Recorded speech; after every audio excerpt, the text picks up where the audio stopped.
Hello my dear student, welcome back to my channel Sarman lecturer. आज का ये video class 10 Hindi के लिए सबसे ज़्यादा इंपॉर्टेंट है।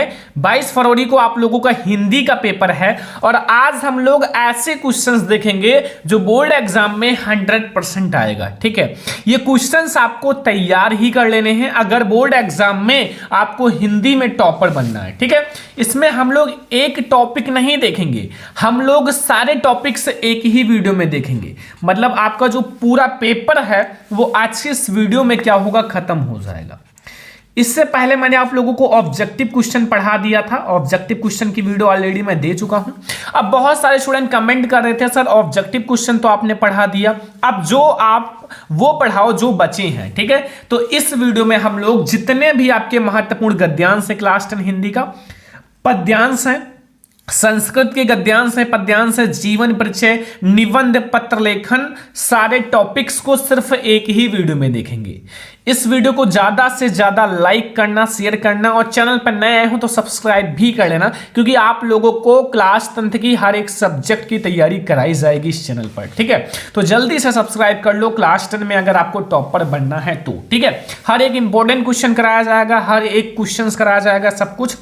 तो देखो, आपका जो ये हिंदी का जितने भी टॉपिक हैं इस वीडियो में क्लियर होगा। थोड़ा सा वीडियो बड़ा हो सकता है लेकिन ध्यान से देखना, क्योंकि ये जो है 22 फरवरी के पेपर के दिन आपको देखने को मिलेगा। ठीक है, सबसे पहला जो आपका सबसे ज्यादा इंपॉर्टेंट गद्यांश है, ये आपके बोर्ड एग्जाम के लिए सबसे ज्यादा इंपॉर्टेंट गद्यांश है। देखो लिखा हुआ है, जो कुसंग होता है कुसंग का ज्वर सबसे भयानक होता है। जो कुसंग होता है कुसंग का ज्वर सबसे भयानक होता है। यह केवल नीति और सद्विधि का ही नाश नहीं करता बल्कि बुद्धि का भी क्षय करता है। इतना हमारा अंडरलाइन है, मतलब अच्छे से रेखांकित अंश है। फिर आपको पढ़ना है, किसी युवा पुरुष की संगत यदि अच्छी होगी तो वह उसके पैरों में बंधी चक्की के समान होगी, जो उसे दिन दिन अवनति के दिन दिन हाँ, अगर अच्छी होगी तो पैरों में अगर बंधी चक्की के समान होगी। ठीक है, तो अब हम लोग देखते हैं सबसे ज्यादा इंपॉर्टेंट गद्यांश जो बोर्ड एग्जाम के लिए सबसे ज्यादा इंपॉर्टेंट है। ये आपके बोर्ड एग्जाम में 100% आएगा, क्योंकि ये जो गद्यांश है बहुत ही बार आ चुका है। ठीक है, अगर आप गाइड में देखोगे तो ये बहुत बार आ चुका है, 2015 में, 17 में, 19 में, 22 में, लेकिन आपके बोर्ड एग्जाम 2024 में ये जरूर आएगा। देखो इसमें कह क्या रहा है कि कुसंग का ज्वर सबसे भयानक होता है, यदि यह केवल नीति और सद्विधि का ही नाश नहीं करता बल्कि बुद्धि का भी क्षय करता है। किसी युवा पुरुष की संगति बुरी होगी, अगर उस युवा पुरुष की संगति जो है नीचे लिखा हुआ है बुरी होगी, तो वह उसके पैरों में बंधी चक्की के समान होगी, जो उसे दिन दिन अवनति यानी कि नीचे गिराती जाएगी। और अच्छी होगी तो सहारा देने वाले बाहु के समान होगी, जो उसे निरंतर उन्नति की ओर उठाती जाएगी। इससे आप क्या समझे कि अगर कोई युवा पुरुष है, अगर उसको अच्छी संगत मिल जाती है तो वो बहुत आगे निकल जाएगा, अगर उसको बुरी संगत मिल जाती है तो वो बहुत ही नीचे गिर जाएगा। ठीक है, अब ये गद्यांश इतना ज्यादा क्यों इंपॉर्टेंट है, क्योंकि ये आपके लाइफ से रिलेटेड है। हर एक स्टूडेंट को ये जानना जरूरी है कि अच्छी संगति वाला ही आपको आगे ले जाएगा। तो ये आप पहले ध्यान से पढ़ लो। और एक बात और, जो रेखांकित अंश है उसको बहुत ध्यान से पढ़ना, क्योंकि ये 2 नंबर आपको देकर जाएगा कि कुसंग का ज्वर सबसे भयानक होता है, यह केवल नीति और सद्विधि का ही नाश नहीं करता बल्कि बुद्धि का भी क्षय करता है। ये बहुत ध्यान से पढ़ना, इतना को आपको व्याख्या करना पड़ता है। तो सबसे पहले इसमें 3 क्वेश्चन रहेगा। पहला, प्रस्तुत गद्यांश का संदर्भ लिखिए। जो हमारा ये गद्यांश दिया हुआ है ऊपर, उसका आपको संदर्भ लिखना है। ठीक है, जो प्रस्तुत गद्यांश का आपको संदर्भ लिखना है। ठीक है, ये जो हमारा गद्यांश है ये आप लोग देखिए बहुत ही ज्यादा इंपॉर्टेंट गद्यांश है। और ये पहला हो गया। दूसरा, हमें रेखांकित अंश की व्याख्या करनी है। देखो ये सब आपको 2-2 नंबर देकर जाएंगे। ठीक है, 2-2 नंबर। और युवा पुरुष की जो संगति है यदि के बारे में क्या कहा गया है, 2 नंबर। जो युवा पुरुष है, युवा पुरुष की संगति के बारे में क्या कहा गया है। मतलब अगर आप ये 3 सॉल्व कर लेते हो तो एक क्वेश्चन का 2 नंबर, 2 क्वेश्चन का 4 नंबर और 3 क्वेश्चन का 6 नंबर, आपको मिल जाएगा 6 नंबर। और 6 नंबर आपका बिल्कुल फिक्स होने वाला है इसी वीडियो में। सबसे पहले आपका जो पहला क्वेश्चन है वो है प्रस्तुत गद्यांश का संदर्भ लिखिए। संदर्भ कैसे लिखना है, इस पर वीडियो ऑलरेडी बन चुका है, नहीं देखा हो देख लो, बट मैं इस वीडियो में भी बताऊंगा, ऐसा नहीं है, बताऊंगा, ठीक है। तो सबसे पहले किस चैप्टर से लिया गया है, मित्रता, क्योंकि इसमें संगति, मित्रता, इन सब के बारे में बात की गई है। तो ये मित्रता पाठ से लिया गया है, जिसके राइटर या लेखक हैं आचार्य रामचंद्र शुक्ल जी। तो ये दो चीज पता है तो आप डायरेक्टली लिख सकते हो, पाठ का नाम क्या है मित्रता, लेखक का नाम क्या है आचार्य रामचंद्र शुक्ल। या फिर एक टेक्निक से लिखोगे तो ज्यादा नंबर मिलने के चांस है, प्रस्तुत, जो प्रस्तुत हमारा गद्य अवतरण है, प्रस्तुत गद्य अवतरण, ये जो इसके राइटर हैं या लेखक हैं आचार्य रामचंद्र शुक्ल जी हैं। कौन है, आचार्य रामचंद्र शुक्ल, ठीक है। आचार्य रामचंद्र शुक्ल द्वारा लिखित, आचार्य रामचंद्र शुक्ल द्वारा लिखा गया है ना, एवं हमारी जो पाठ्य पुस्तक है,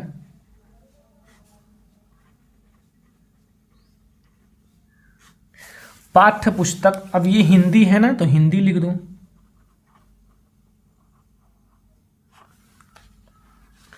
हिंदी, ठीक है।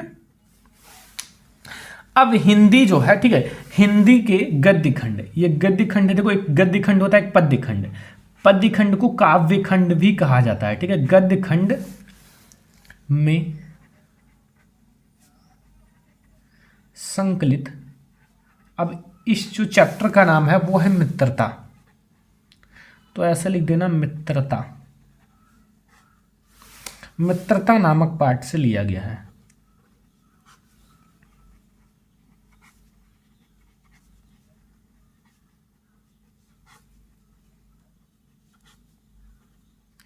इसका आपको मिल जाएगा 2 में 2 नंबर, बिल्कुल, ठीक है, क्योंकि ऐसे कोई नहीं बताता जैसा मैंने बताया, ठीक है। और ऐसे लिख कर आना, बात को समझो। फिर दूसरा क्वेश्चन आपसे पूछ रहा है कि रेखांकित अंश की व्याख्या। तो रेखांकित अंश हमारा यहां से यहां तक है ना, तो देखो सबसे पहले आप हेडिंग डालो रेखांकित अंश की व्याख्या, अच्छे से हेडिंग डालने के बाद व्याख्या कर दो, नहीं आता फिर भी बना के लिख दो, लिखना है। तो शुक्ल जी कहते हैं कि बुरी संगति घातक बुखार के समान हानिकारक होती है। जिस तरह कोई व्यक्ति यदि भयानक ज्वर यानी कि बुखार से ग्रसित हो तो वह ज्वर उसके शरीर और स्वास्थ्य को नष्ट कर देता है तथा कभी कभी प्राण भी ले लेता है, उसी प्रकार बुरी संगति हमारी नैतिकता, सदाचार, मन तथा बुद्धि सबको नष्ट कर देता है। और बुरी संगति अगर ये सब नष्ट कर देगा तो फिर आपके शरीर में बचेगा क्या, वही बुरी संगति, गलत बातें, तो वो तो आपको बिल्कुल खत्म ही कर देंगे, ठीक है। तीसरा क्वेश्चन है युवा पुरुष की संगति के बारे में क्या कहा गया है। तो देखो यहाँ कुसंग का प्रभाव बहुत भयानक होता है, यह मनुष्य की नैतिकता और अच्छे आचरण को नष्ट कर देता है, इसके साथ साथ वह उसकी बुद्धि का भी क्षय कर देता है। तो ये इतना आपको गद्यांश में करना रहता है, 3 क्वेश्चन रहता है, 3 क्वेश्चन का आंसर दे दो, आपको नंबर भर भर के मिलेगा, 6 नंबर आपका क्लियर हो गया, ठीक है। गद्यांश ऐसे ही सॉल्व करना है, हमने गद्यांश देख लिया, अब हम लोग इंपॉर्टेंट पद्यांश देखते हैं। ऐसे ऐसे मैं आपको बहुत सारे गद्यांश पद्यांश करा चुका हूं और साथ में मैं आपको बोर्ड एग्जाम तक कराऊंगा भी हिंदी के, ठीक है। तो ऐसे आपका सारा क्लियर हो जाएगा, टेंशन मत लेना, ठीक है, क्योंकि हम आप लोगों को एक एक टॉपिक अच्छे से पढ़ाएंगे। तो चलो हम लोग देखते हैं पद्यांश। अब हमारा आता है मोस्ट इंपोर्टेंट पद्यांश, ये भी 6 ही नंबर का आएगा, जैसे हमारा गद्यांश 6 नंबर का, ये भी पद्यांश भी 6 नंबर का आएगा। इसमें भी 3 क्वेश्चन है, ठीक है। अब इन 3 क्वेश्चन का आंसर दे दोगे आपको 6 नंबर मिल जाएगा, एक क्वेश्चन 2 नंबर का, 3 क्वेश्चन 6 नंबर का। देखो इसमें क्या कह रहा है, बढ़त बढ़त संपत्ति सलिल मन सरोज बढ़ी जाए और घटट घटट सूना फिर घटे वरु समूल कुमिलाए। देखो इसमें पहला आपको बताना है प्रस्तुत दोहे का संदर्भ और व्याख्या कीजिए। सबसे पहले आपको संदर्भ लिखना है, फिर व्याख्या करनी है, इस पे आपको मिल जाएगा 2 नंबर। कमल का उदाहरण देकर कवि ने क्या स्पष्ट किया है, जो कमल है, कमल का उदाहरण देकर कवि ने क्या स्पष्ट किया है, इस पर आपको 2 नंबर मिल जाएगा। और संपत्ति सलिल में कौन सा अलंकार है, जो हमारा संपत्ति सलिल है उसमें हमारा कौन सा अलंकार है, इस पर आपको मिल जाएगा 2 नंबर। मतलब 6 नंबर आपका क्लियर हो जाएगा बहुत ही आसानी से, कुछ नहीं है, बहुत आसान है। तो सबसे पहले हम लोग लिखेंगे संदर्भ। तो ये हमारा किस चैप्टर से है, सभी को पता होगा भक्ति नीति से है, लेकिन भक्ति शीर्षक अलग है, नीति अलग है, तो ये हमारा नीति शीर्षक से है। तो थोड़ा सा संदर्भ ध्यान से लिखना, सेम ही है थोड़ा सा, लेकिन थोड़ा सा ध्यान देना भाई, ये पद्य है तो जैसा पद्य में बता रहा हूँ वैसा लिख देना। प्रस्तुत दोहा, ये दोहा लिखा हुआ है, ऐसा नहीं कि दोघ पढ़ लेना, ठीक है, घा नहीं है, हा है, ठीक है। दोहा जो हमारे कविवर बिहारी लाल जी हैं, कविवर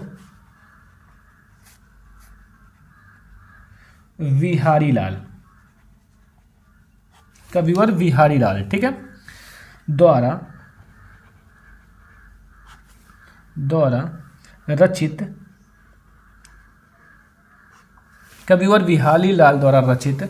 अब ये एक बहुत प्रसिद्ध इनकी क्या है रचना है, बिहारी सतसई।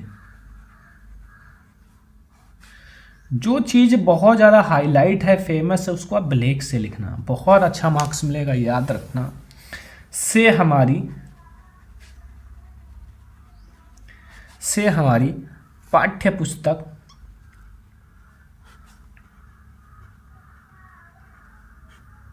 पुस्तक ऐसे ऊपर कॉमा लगा देना, ठीक है। हिंदी का ये सारे भाग हैं, इसलिए हिंदी को थोड़ा सा अच्छे से लिखना, ठीक है। हिंदी के एक काव्य खंड है, या फिर पद्य खंड लिख सकते हो, या फिर काव्य खंड में संकलित। अब ये जो शीर्षक है ये है नीति, क्या है, नीति, तो ऐसा लिख देना नीति शीर्षक से लिया गया है।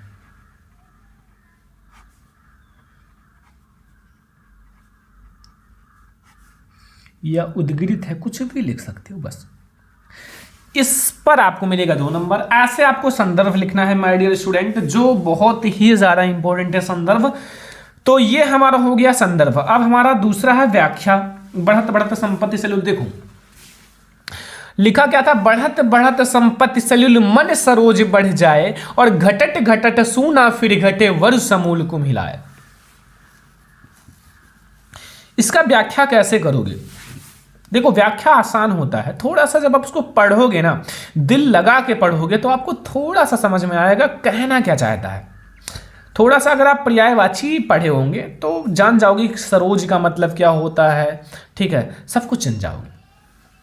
यहां कहने का मतलब है कि कवि का कथन है या कवि का कहना है कि धन रूपी जल के बढ़ जाने के साथ साथ मन रूपी कमल भी बढ़ता चला जाता है। अगर आपके पास बहुत ज़्यादा धन हो गया तो आपका मन भी वैसे बहुत ज़्यादा बड़ा हो जाएगा, ठीक है। जो चीज़ आप पहले 100 रुपये में काम चलाते थे उसके लिए आप 10-10 हज़ार खर्चा कर दोगे, क्योंकि आपके पास धन रूपी क्या बढ़ गया है, जल बढ़ गया है, तो मन रूपी कमल भी बढ़ता चला जाता है। लेकिन एक बात याद रखना, किंतु जब धन रूपी जल के घट जाने के साथ साथ जब पैसे या धन खत्म हो जाता है तो जो मन रूपी कमल है वो नहीं घटता। आपकी जो इच्छाएं हैं वो तो वही वाला है, बड़ा वाला, ठीक है। क्योंकि आपके पास पैसा नहीं है तो क्या हुआ, इच्छा तो है, बेच कर खाओगे ना। यही है कि ये बात याद रखना कि अगर धन रूपी कमल के बढ़ जाने के साथ साथ, जो धन रूपी जल के बढ़ जाने के साथ साथ मन रूपी कमल भी बढ़ता चला जाता है, किंतु जब धन रूपी जल घट जाता है तो मन रूपी कमल नहीं घटता, अपितु समूल नष्ट हो जाता है। अर्थात धन के बढ़ जाने के साथ साथ मन की इच्छाएं भी बढ़ जाती हैं। जब आपका धन बढ़ जाएगा तो उसके साथ साथ मन की इच्छाएं भी बढ़ जाएंगी, ठीक है। एंड परंतु धन के घट जाने पर मन की इच्छाएं नहीं घटती, लेकिन जब आपके पास धन घट जाता है तो मन की इच्छाएं नहीं घटती। तब परिणाम यह होता है कि मनुष्य यह सह नहीं पाता और दुख से मारे हुए के समान हो जाता है, और दुख से मरे हुए के समान हो जाता है। यह हो गया व्याख्या, बहुत आसान है, कुछ भी नहीं है, थोड़ा सा ध्यान से समझो, मन लगा के समझो। दूसरा क्वेश्चन है, कमल का उदाहरण देकर कवि ने क्या स्पष्ट किया है। देखो कमल का उदाहरण देते हुए कवि ने यहां स्पष्ट किया है कि धन बढ़ने पर मन को नियंत्रित करना चाहिए। अगर आपके पास बहुत ज्यादा धन हो गया तो मन को नियंत्रित करो और पैसे को उस जगह लगाओ जहां से और भी ज्यादा फायदे हों। अपना बिजनेस बनाओ ताकि हमें आगे कोई प्रॉब्लम ना हो, ठीक है। एंड ठीक है, करना चाहिए, अन्यथा धन ना रहने पर बहुत कष्ट होता है, बहुत ही ज्यादा। एंड संपत्ति सैल्यूल में कौन सा अलंकार है? इसमें सा सा 2 बार आया हुआ, एक ही वर्ण की आवृत्ति एक से अधिक बार हुई है, तो सभी बच्चे को पता है कि संपत्ति सैल्यूल में अनुप्रास अलंकार है, बिकॉज इसमें एक ही वर्ण की आवृत्ति कई बार हुई है। ठीक है, तो ये 6 नंबर आपका पद्यांश का भी क्लियर हो गया। बढ़त बढ़ते संपत्ति सैल्यूल मन सरोज बढ़ जाए, घटत घटत सूना फिर घटे वर्ष मूल्य मिला है। ये 6 नंबर का ये भी कंप्लीट। गद्यांश पद्यांश आपका कंप्लीट हो गया, अब तो कोई दिक्कत नहीं होगा। अब हम लोग देखते हैं संस्कृत का गद्यांश पद्यांश। ठीक है, क्योंकि भाई संस्कृत का भी 5 नंबर का आता है। अगर ये 6 नंबर के आते हैं तो ये भैया भी 5 नंबर आपको देकर जाएंगे, 1 नंबर कम है केवल। तो ध्यान से समझना, ठीक है, लापरवाही मत करना, क्योंकि लापरवाही करोगे तो खुद जिम्मेवार होंगे, हमें कोई दिक्कत नहीं है। हम तो आपको पढ़ा रहे हैं, अगर आप पढ़ रहे हो तो अच्छी बात है, नहीं पढ़ रहे हो फिर भी पढ़ो। पेपर आ रहा है, पेपर ये नहीं कहेगा कि हम पीछे हो जा रहे हैं, आप नहीं पढ़ रहे हो। पेपर कहेगा आओ देखते हैं कितने दम है आप में। ठीक है, यह हमारा 5 नंबर का एक बहुत ही ज़्यादा इंपॉर्टेंट कह सकते हो, पेपर का एक बहुत ही ज़्यादा इंपॉर्टेंट हमारा गद्यांश है संस्कृत का। देखो लिखा हुआ है, अस्माकं संस्कृति सदा गतिशीला वर्धते, मानव जीवनम सुस्कृतम ऐसा यथा समयम नवम नवम विचारधारम स्वाभिकृतः नवम शक्ति चा प्रसन्नतम अत्र दुरागः नस्त यत्र युक्तम युक्तम कल्याण तदम संघर्षम गृहीतम भवति। एतस्याः गतिशीलः एंड रहस्यम मानव जीवनस्य सस्मत्तम मौल्यम नित्यम तद यथा सत्यम प्रतिष्ठम। ठीक है, सर्वतेषु संभावः विचारेषु औदार्यम आचार्य दृढ़ता चेति। ये हमारा बहुत इंपॉर्टेंट गद्यांश है भाई। देखो संस्कृत है, थोड़ा सा ध्यान से समझना। संस्कृत में ज़्यादा चैप्टर्स भी नहीं है कि आपको प्रॉब्लम हो, उतना ज़्यादा चैप्टर नहीं है। देखो सबसे पहले आप संदर्भ लिखो, तो लिखो प्रस्तुत जो गद्यांश है हमारी पाठ्य पुस्तक हिंदी के संस्कृत खंड, ये हमारा संस्कृत खंड के भारतीय संस्कृति, ये हमारा जो चैप्टर का नाम है वो है भारतीय संस्कृति, ठीक है, नामक पाठ से लिया गया है। देखो इसमें कोई लेखक या कवि नहीं होते, ठीक है, ये तो एक संस्कृत है, इसमें केवल पाठ का नाम लिखना होता है। तो पाठ का नाम हमने लिख दिया भारतीय संस्कृति, आपको नंबर मिल जाएगा। बहुत देखो कुछ नहीं कटेगा यार, टेंशन मत लो, हम आपको बता रहे हैं जैसा लिखो, क्योंकि बच्चे टॉपर नहीं 98-99% तक हिंदी में लाए हैं।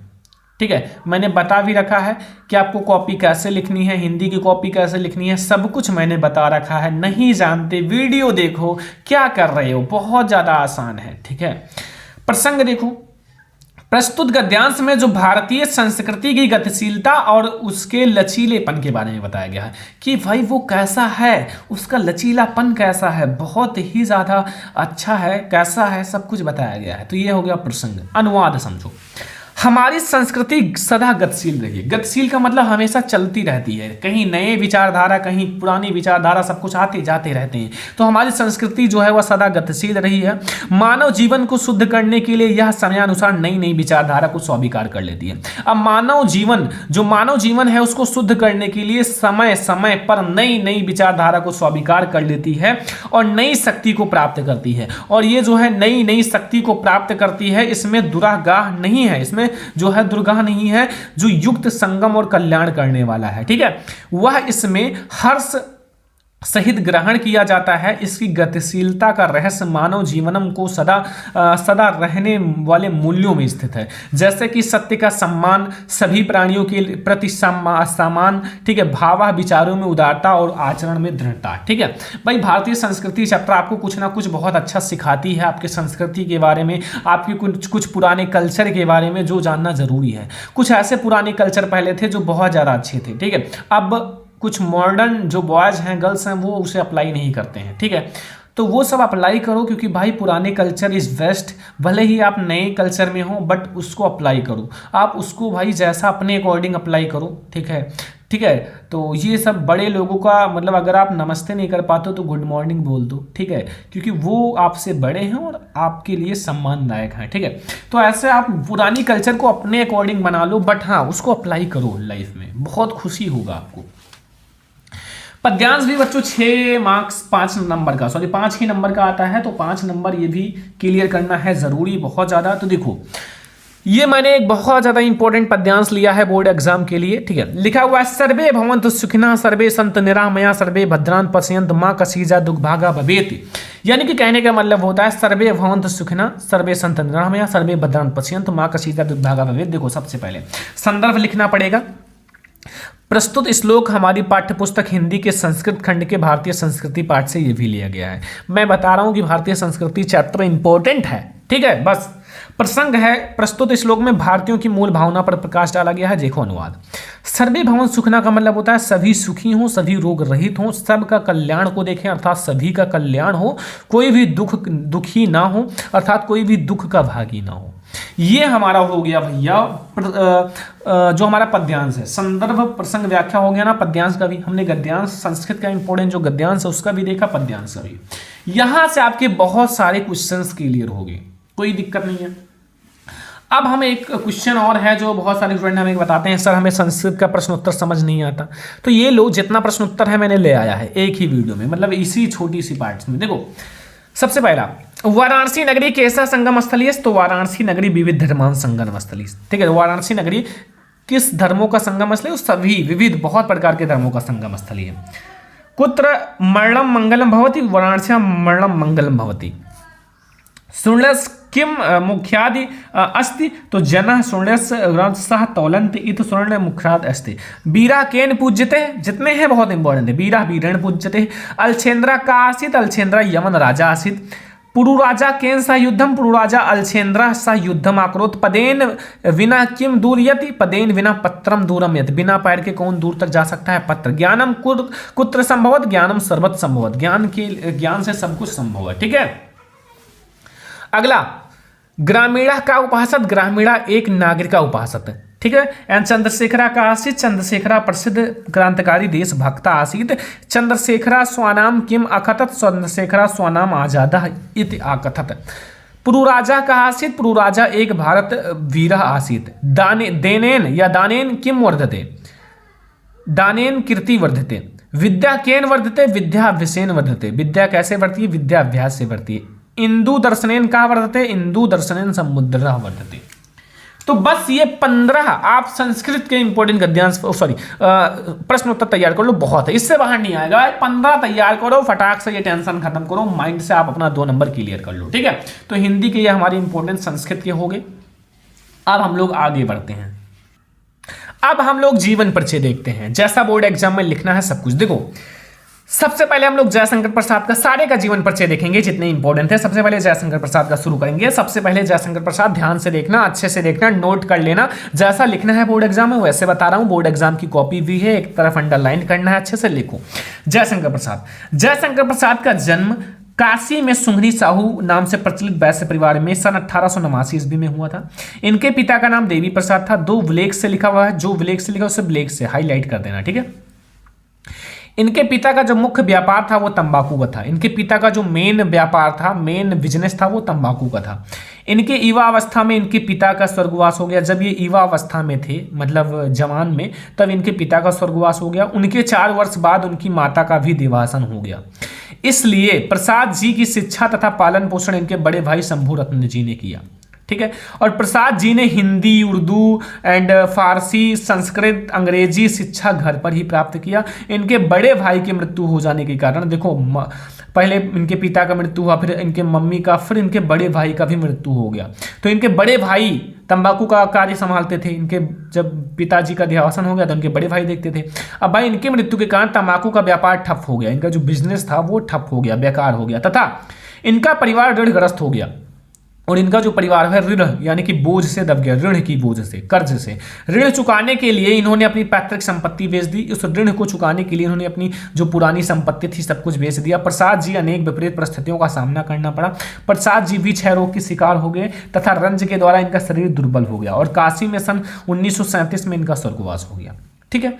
तो ये छोटा सा जीवन परिचय नहीं है, इतना बहुत है। ये मत समझना कि छोटा सा है, इतना बहुत है। अभी इनकी रचनाएं भी नेक्स्ट पेज में देखेंगे, तो 2 पेज बहुत है जीवन परिचय के लिए, ठीक है। और लिख सकते हो लिख देना, लेकिन बहुत है, इससे ज़्यादा क्या ही लिखोगे, आप ही सोचो क्या लिख दोगे। तो चलो देखते हैं रचनाएं। देखो रचनाएं हेडिंग डालना, जैसे इनकी काव्य है आंसू कामायनी झरना, उपन्यास है इरावती तितली, कहानी जो इनकी है आंधी इंद्रजाल छाया, और इनकी जो नाटक है वो चंद्रगुप्त, स्कंदगुप्त और ध्रुव सौमनी भी है। बट चलो बहुत है यार, इतना रचना लिख दोगे बहुत है, इसमें से 2 ही लिख देते बहुत है। तो ये हम लोगों ने पहला जीवन परिचय देखा जयशंकर प्रसाद जी का। अब हम लोग देखते हैं अगला जीवन परिचय। अगला जीवन परिचय देखो सूरदास जी का, बहुत ज्यादा इंपॉर्टेंट है भाई सूरदास जी का जीवन परिचय। देखो सबसे पहले आप जीवन परिचय हेडिंग डालो, लिखो भक्तिकालीन कवि सूरदास का जन्म रुनकता नामक ग्राम में सन 1478 ईस्वी में पंडित रामदास के यहाँ हुआ था। कब हुआ था, सन याद कर लेना कब हुआ था, 1478 ईस्वी में पंडित रामदास जी के यहाँ। पंडित रामदास जी जो शाश्वत ब्राह्मण थे, कुछ विद्वान सीही नामक स्थान पर सूरदास का जन्म मानते हैं, कुछ ऐसे विद्वान हैं जो सीही नामक स्थान पर जो सूरदास जी का जन्म मानते हैं कि सीही नामक स्थान पर हुआ था। सूरदास जी जन्म से अंधे थे। बहुत सारे लोग सोचते हैं क्या सूरदास जी जन्म से अंधे थे। इस संबंध में विद्वानों में मतभेद है। विद्वानों का कहना है कि बाल मनोवृत्तियों एवं चेष्टाओं का जैसा सूक्ष्म वर्णन क्यों कोई जन्मांध या अंधा व्यक्त नहीं कर सकता। श्री कृष्ण की बाल लीला जो बचपन की चीजें का वर्णन इतना अच्छा कोई नहीं कर सकता अगर वो जन्म से अंधे थे। ठीक है, इतना अच्छा कोई नहीं कर सकता, इसलिए ऐसा प्रतीत होता है कि वो संभवतः बाद में अंधे हुए होंगे। अब ऐसा लग रहा है लोगों को कि संभवतः लोग गेस कर रहे हैं कि वो बाद में अंधे हुए हैं, अभी भी मतभेद है। सूरदास जी एक बार वल्लभाचार्य जी के दर्शन के लिए मथुरा के गौघाट आए और उन्होंने स्वरचित स्वयं से बनाकर एक पद गाकर सुनाया। वल्लभाचार्य जी ने तभी से उन्हें अपना शिष्य बना लिया। ठीक है, वल्लभाचार्य जी ने उन्हें श्रीनाथ मंदिर का कीर्तन भार सौंप दिया और तभी से वह मंदिर उनका निवास स्थान बन गया। सूरदास जी विवाहित थे, उनका शादी वगैरह हो चुका था, फिर भी वो मंदिर में रहने लगे थे। इससे पहले वो अपने परिवार के साथ रहते थे। वल्लभाचार्य जी के संपर्क से आने से पहले वो दीनता, गरीबी जो दीनता होता उसके पद गाते थे, अभी और भी है। बाद में वो वल्लभाचार्य या गुरु के कहने पर वो कृष्ण लीला का गान करने लगे। इनकी मृत्यु 1583 ईस्वी में गोवर्धन पर्वत के पारसौली नामक स्थान पर हुआ था। ठीक है, रचनाएं लिख देना सूरदास, सूरसागर, सूरसारावली, साहित्य लहरी। ठीक है, तो ये हो गया हमारा भैया जीवन परिचय इंपोर्टेंट। 2 जीवन परिचय बहुत है और आप लोग तैयार कर लेना। ठीक है, कितना मैं बताऊं, बहुत ज्यादा नहीं बता सकता। अब आता है निबंध। निबंध कैसे लिखोगे भाई, एक बहुत ज्यादा इंपॉर्टेंट निबंध के साथ हम लोग आए हैं। देखो, प्रदूषण की समस्या तथा समाधान पर निबंध, ये हर साल बोर्ड एग्जाम में आता है, हर कोड में आता है, हर यूपी बोर्ड के हर एक दिन आता है जो पेपर होता है। तो सबसे पहले आप रूपरेखा हेडिंग डालो। फर्स्ट नंबर हम लोग प्रस्तावना, पहले प्रस्तावना की बात करेंगे। रूपरेखा में आप वो चीज लिखो जो हेडिंग की आप बात करने वाले हो। तो प्रस्तावना बात करेंगे, फिर प्रदूषण का अर्थ, फिर प्रदूषण के प्रकार, फिर समस्या का समाधान, फिर उपसंहार, सब चीजों की बात करेंगे। 5 हेडिंग है, 5 से ये 10 हेडिंग बन जाएंगे। अभी देखना प्रस्तावना। आजकल प्रदूषण की समस्या बहुत ज्यादा बढ़ रही है। इस समय हमारे समझ सबसे बड़ी चुनौती है पर्यावरण को बचाने का। ध्यान रखना, जैसे बता रहा हूं ऐसे ही लिखना, क्योंकि ऐसे लिखोगे और अगर नहीं आता तो बनाकर ऐसे लिख देना। ठीक है, लिखना जरूर है, क्योंकि पानी, हवा, जंगल, मिट्टी आदि सब कुछ प्रदूषित हो चुका है। इसलिए प्रत्येक व्यक्ति को पर्यावरण का महत्व बताया जाना चाहिए। यदि हमने इस असंतुलन को दूर नहीं किया तो मानव जीवन बाध्य हो जाएगा और पता नहीं तब तक मानव जीवन होगा भी या नहीं।